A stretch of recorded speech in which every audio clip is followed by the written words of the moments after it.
Evet arkadaşlar, tekrar merhabalar herkese. Şimdi 8. haftamızın 5 saatini bitirdik. 9. haftaya başlıyoruz.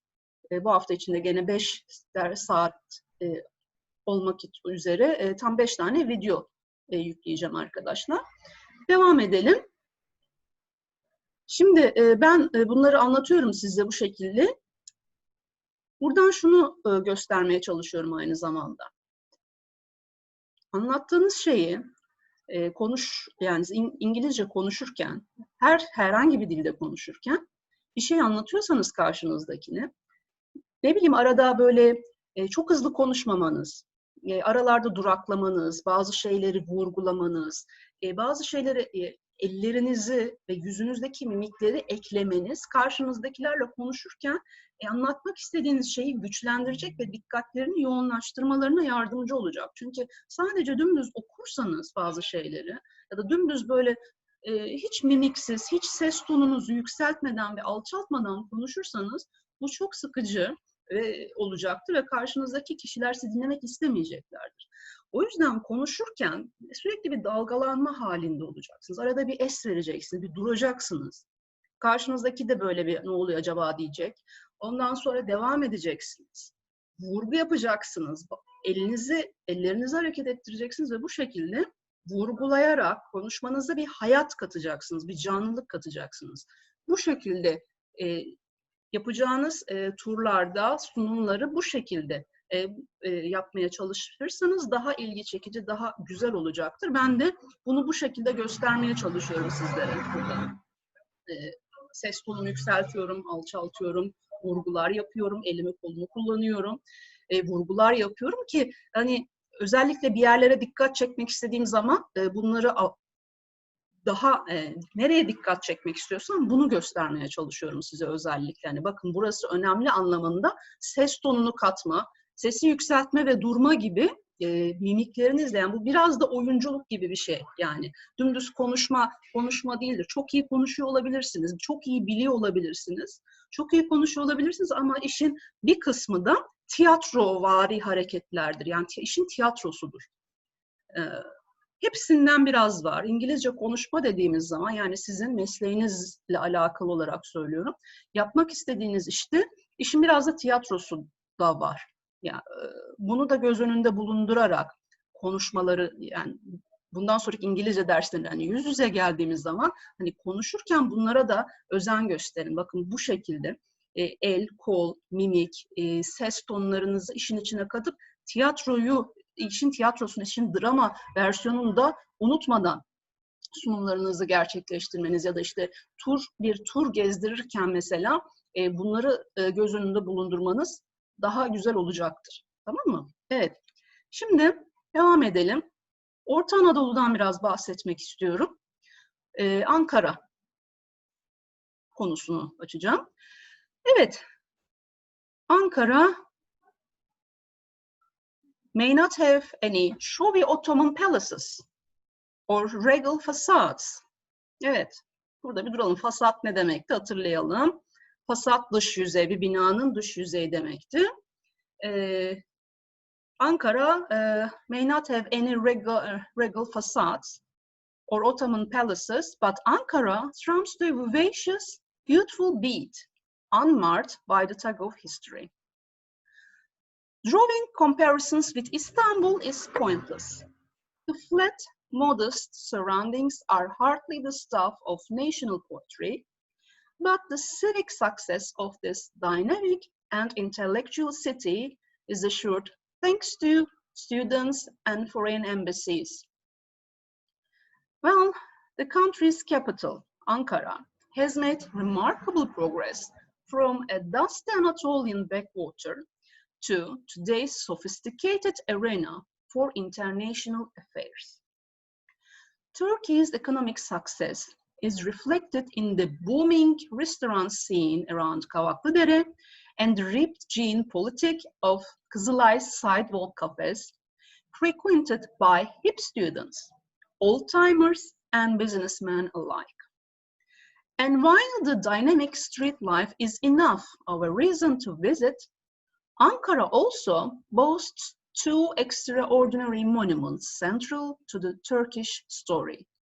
One of them is the beautifully conceived Museum of Anatolian Civilizations, which is one of the biggest museums of Turkey, and the Anıtkabir, a colossal tribute to Atatürk, modern Turkey's founder.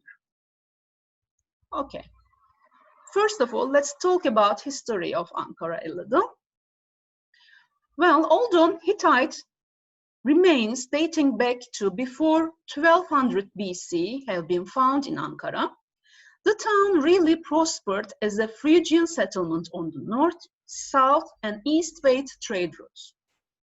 Later, it was taken by Alexander the Great and claimed by the Seleucids, and finally occupied by the Galatians around 250 BC.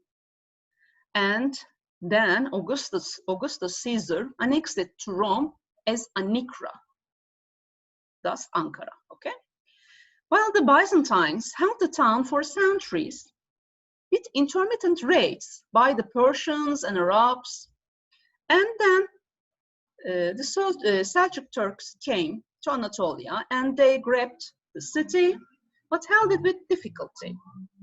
Later, the Ottoman Sultan Yildirim Beyazıt was captured here near by Central Asian conqueror Timur Lenk and died in captivity here.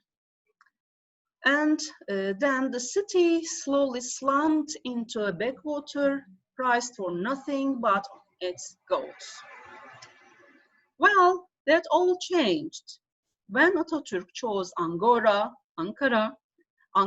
as the city was known for their goats, you know.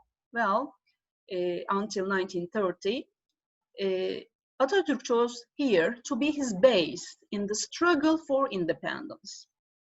When he set up his provisional government here in 1920, the city was just a small, dusty settlement of some 30,000 people.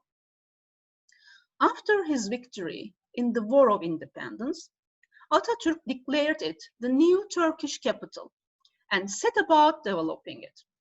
From 1919 to 1927, Atatürk never set foot in Istanbul, preferring to work at making Ankara a capital city.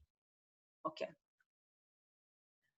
Now, let's talk about the biggest museum of Turkey, Museum of Anatolian Civilizations.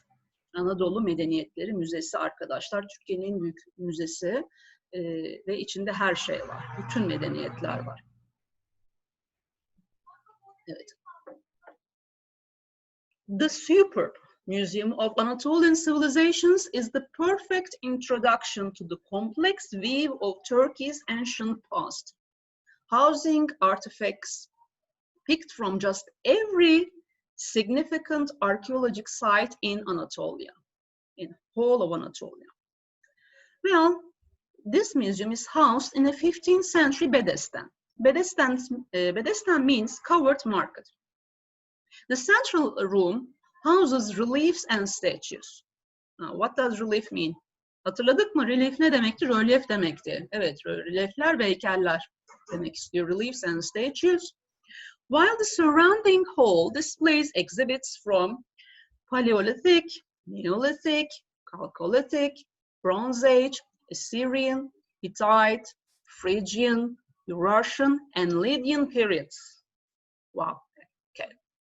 Downstairs are classical Greek and Roman artifacts and a display on Ankara's history. The exhibits are chronically arranged in a spiral.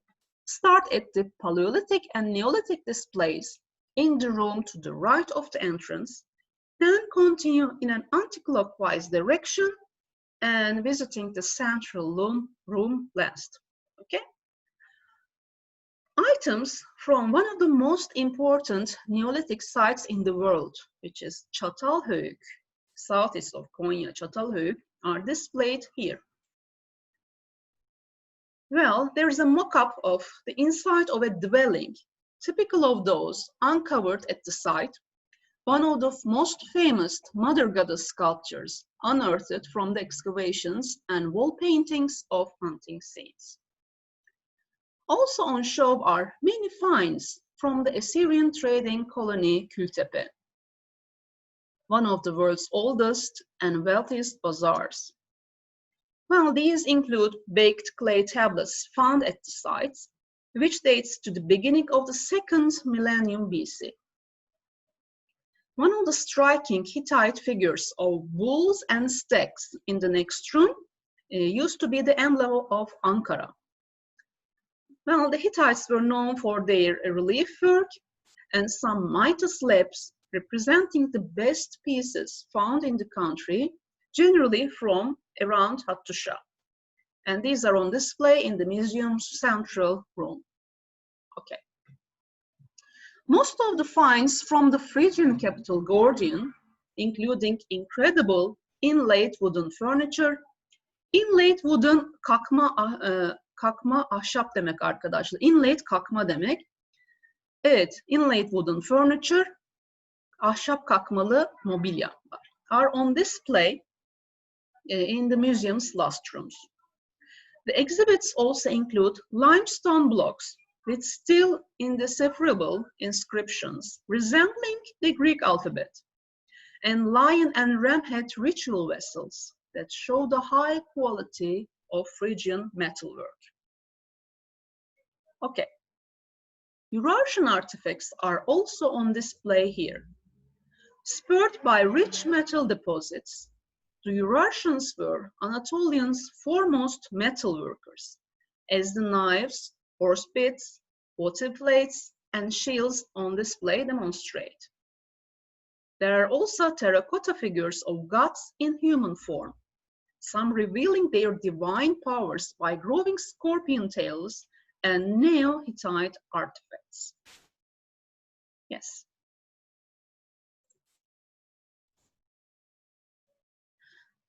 Okay, let's talk about Gençlik Parkı, Youth Park. Well, it's the biggest afternoon out for Ankara families is the Gençlik Parkı. Well, I grew up in Ankara and I spent many days here and I love that place. And it's a little bit different today, but nothing to do about it. Okay, it's in the heart of the city.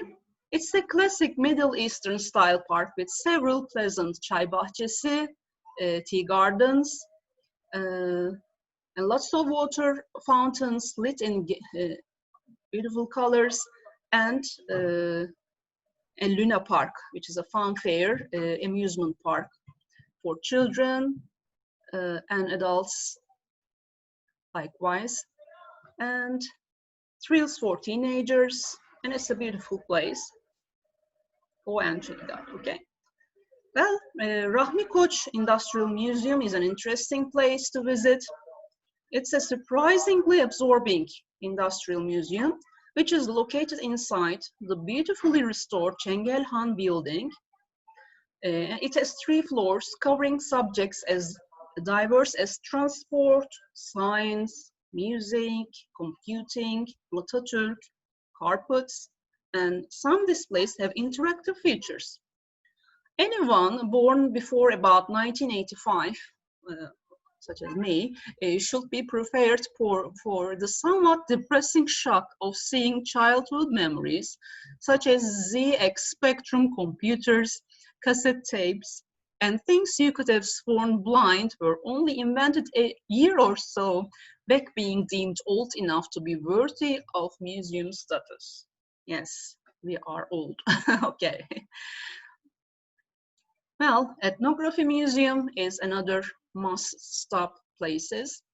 It is housed inside a white marbled post-Ottoman building that served as Atatürk's mausoleum until 1953. Past the equestrian statue on the front, the mausoleum is preserved in the entrance hall, and around the walls are photographs of Atatürk's funeral. The collection is superb, with displays covering henna ceremonies, Anatolian jewelry, rug making, Selçuk ceramics, early 15th century doors, and coffee. Interesting. There is a painting and sculpture museum If you have time, go and see it, because this museum showcases the cream of Turkish artists. Ranging from angular war scenes to society portraits, these pieces demonstrate that 19th and 20th century artistic developments in Turkey paralleled those in Europe with increasingly abstract form. Okay. Hacı Bayram Camii, Hacı Bayram Mosque, is Ankara's most revered mosque. Hacı Bayram Veli was a Muslim saint who founded the Bayramiye Dervish order around 1400s. And Ankara was the order's center, and Hacı Bayram Veli is still revered by pious Muslims. This mosque was built in the 15th century with tiling added in the 18th century. Okay. And Kocatepe Cami, we have to talk about. It's because it's huge. The huge outline of this mosque is the symbol of Ankara. It is one of the world's largest mosques, but it is also very new. It was built between 1967 and 1987.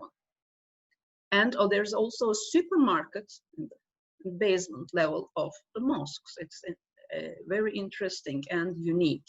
Okay, and there are also Roman ruins, not much, but a handful.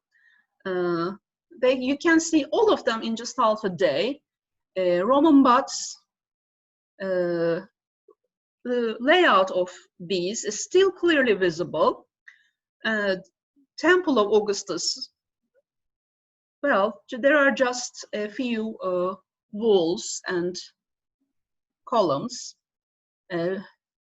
This temple was built to honor the Roman Emperor Augustus, thus the name Temple of Augustus. There is a column of Julian erected in honor of Roman Emperor Julian and in his visit to Ankara. And there is a Roman theater along Hisar Parkı Caddesi. You can see the remains of it. It was from around 200 to 100 BC. Okay, this is the end of our first lesson of the 9th week. Okay, I'm going to see you in our second video, second lesson. Bye-bye.